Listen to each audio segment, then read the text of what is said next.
Hello everyone, আসসালামু আলাইকুম। আশা করি সবাই ভালো আছেন। যুব উন্নয়ন প্রশিক্ষণ কেন্দ্র ও যুব উন্নয়ন অধিদপ্তর মৌলভীবাজারে 3 মাসের ট্রেনিংয়ের জন্য এসেছি।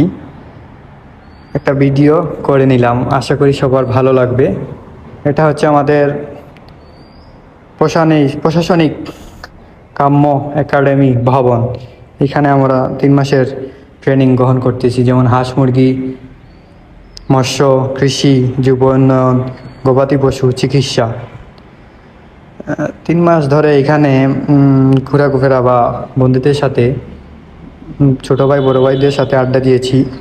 এই মুহূর্তটাকে ক্যামেরাতে বন্দি করার জন্য একটা ছোটোখাটো ভিডিও বানিয়ে নিলাম। আশা করি সবার ভালো লাগবে। এটা ক্যাম্পাসের পুরো ভিডিও আছে, আর আশা করি সবার ভালো লাগবে। আর এটা হলো আমাদের হোস্টেল। এখানে ছোটো ভাই বড়ো ভাইদের সাথে